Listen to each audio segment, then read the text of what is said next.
Here's a pair of Beats Solo 3 headphones. I'm going to show you how to pair and connect these directly to a PlayStation Portal via Bluetooth.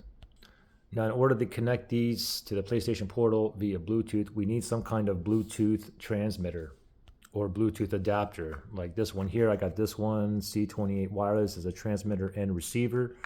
Out of this box, you get the adapter itself, and you can change it from RX to TX with this button right here. You have a USB-C for your charging cable, and you turn it on and off with this power button right here, okay? And you also get a charging cable here, USB-C, which you plug into here, and a USB-A here. And you also get this 3.5 millimeter jack here, which you simply put one end into here, and the other end, we're gonna put in a 3.5 millimeter jack in our PlayStation Portal. So before I connect this in, you can see you have RX, TX, R for receive, T for transmit. We want it on T, okay? If you put it on R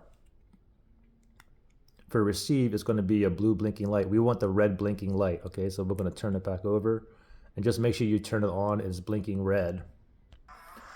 And I'm going to plug it in right now. You can hear the audio coming out of the PlayStation Portal, but as soon as you pop this in, whether it's on or off, the audio should turn off. Okay, anyway, I'm gonna leave it just like this. It's blinking red. It's already in pairing mode.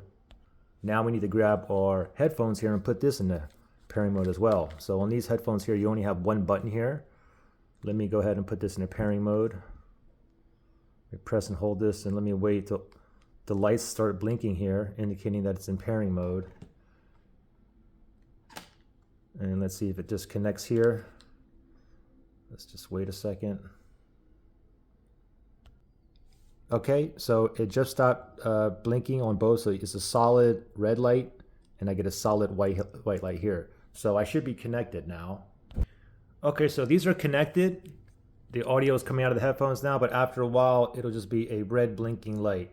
Okay, so I have audio and everything going out of here. Now, the thing is, not only you'll get out of audio out of your headphones, but it'll also come out from your TV on your PS5. So if you only want the audio coming out from the headphones, then obviously just lower the volume all the way down, or put it on mute for the TV so you can only hear it out of the headphones. Now, if you had issues where you couldn't connect or pair, you can always factory reset these as well. Look in the link below. I'll show you how to factory reset these. Okay?